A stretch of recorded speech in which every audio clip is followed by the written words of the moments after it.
Hello friends of No Friend Left Behind, and welcome back to our channel. Shay here.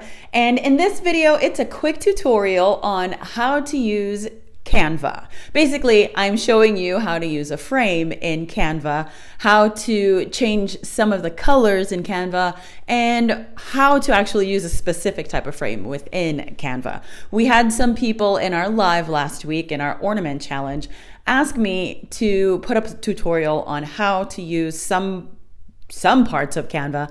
So this is going to be one of them. If you guys want me to show you how to use anything else in Canva, please leave it in the description box so that I can go ahead and create a tutorial for you. I really do hope that this is helpful. And if you guys do find this to be helpful, please make sure that you like and subscribe to our channel and make sure to follow us. We're going to start out in Canva. I'm using the pro version, but you don't have to have the pro version to do this. You can also use the free version. Now, I bought an alphabet on Creative Fabrica and imported it into Canva to use. I like to make a copy of the alphabet just in case. That's just my ADHD. So I'm going to start by opening up another Canva window and creating a new project. Now I have a blank white box. So I'll go back to my letters and copy and paste the ones that I want. I'm going to write the word boo for this project. So I'll grab the first letter, B. Now I'll have to make sure that the B is grouped together. Together with what? I'm glad you asked. Let me show you. Left click the box that the B is in and make sure the whole box is outlined purple. Once it's outlined in purple, you'll see a box above it that has a few things in it. One of them being the word position. Click on position. That's going to open a box to the left. Within that box, there should be two more boxes. The top being the letter and the lace, the bottom being the background color. We'll be working with the top box with the letter and lace. Now there's actually two parts to this box, the lace and the frame of the letter. If you click on the box, you'll see a smaller box appear under the large letter to the right. Now within that box, it says ungroup. Click ungroup and you'll see that ungroups the lace from the letter. And now there are three boxes to the left in the box labeled position. This allows you to move the lace separately from the frame or the frame separately from the lace, but we don't want that right now. Just wanted to show that to you. We want to copy both the lace and the letter to move to our project. Side note, if at any time you make a mistake, you can click the back button at the top here and it will reset the last thing you did. We want the lace and the letter to be grouped together, so we're going to go back to the left and left click the top box. Press and hold Shift and click the bottom box. That's going to select the frame and lace, and a box will appear at the bottom. Within that box, it'll have the word group, and that's how you can, that's right, group it together.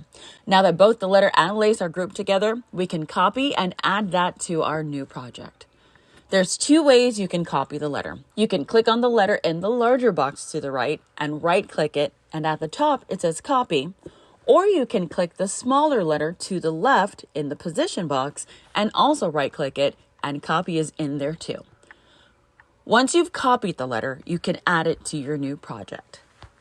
Now I want to show you in the original letter box, the background is black, and in my new project, the background is white. The reason why in the original project it's black is simply so that you can see what you're working with. In my new project, it's just hard to see what we're working with, so we're going to change the background color. You can do that by going to the top where there's a color wheel and clicking that. Now to the left, different colors will pop up. You can change the background to whatever your little heart desires, purple, red, whatever color. But for this, I'm just going to stick with the color black. Now I'm going to go get my O's for the word boo.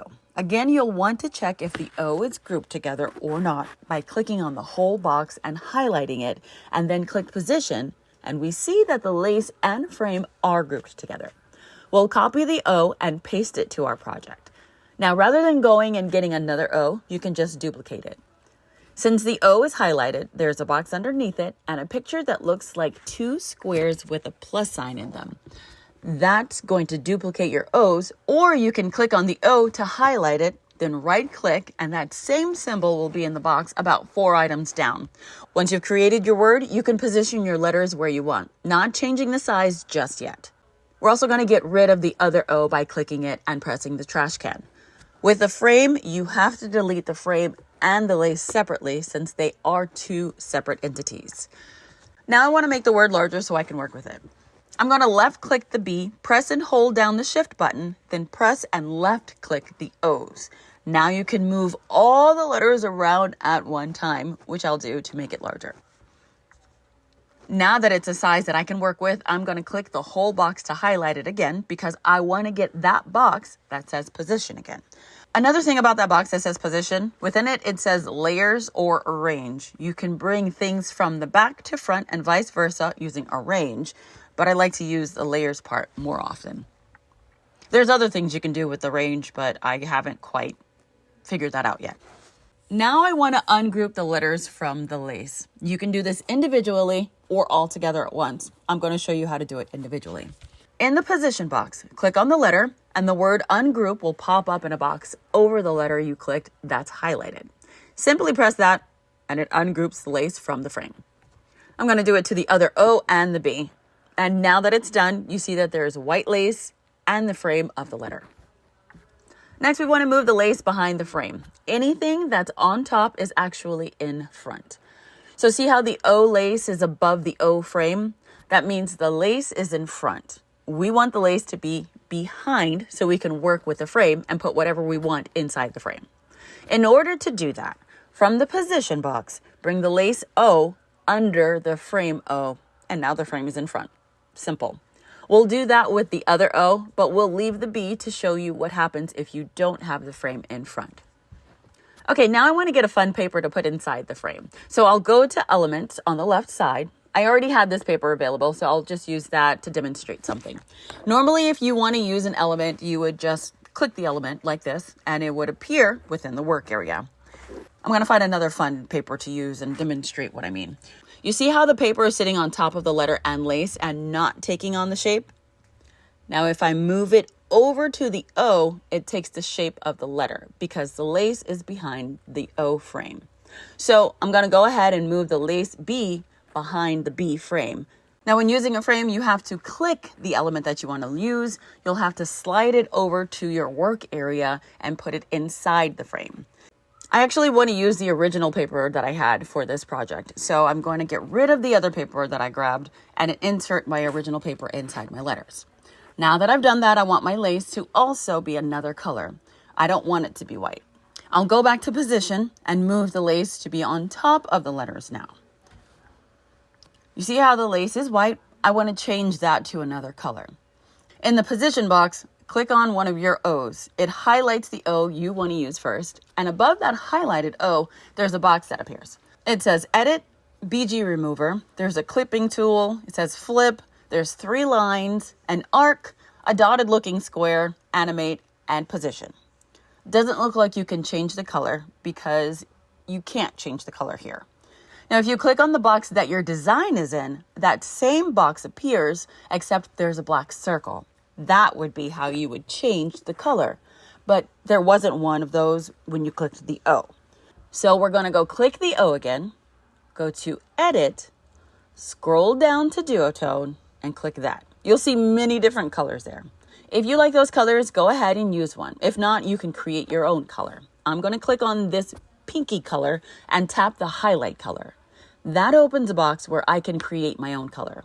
I can slide through any color of the rainbow here. I can slide through light or dark versions of one specific color here.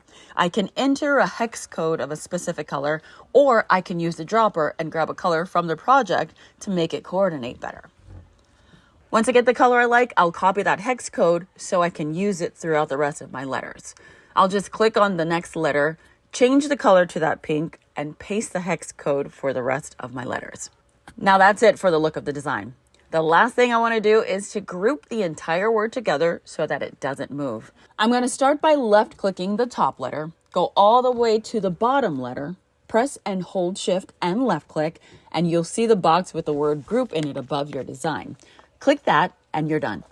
Now you can move your word around without it coming apart from each other.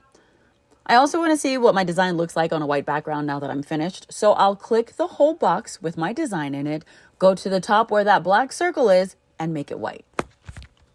Now it's time to save this design. Over on the top right, there's a box that says Share. Click that. Go to Download, and another prompt is going to pop up. Make sure it's a PNG file and check for a transparent background. Then press download. You'll see the progress of the design in Canva and then on your laptop or home computer at the top. From there, you can save it, and that's how you can use letters with frames in Canva. All right, guys, I really do hope that that was very helpful. Again, if you did enjoy this tutorial, make sure to like our channel, to follow, to subscribe, do all the things so you're able to see more tutorials like this, and let me know which tutorial you want to see next. You can see that it is October and I am starting to put up some of my Halloween decorations. So I will talk to you guys later. Have a good one, and I will see you on the next one. Bye.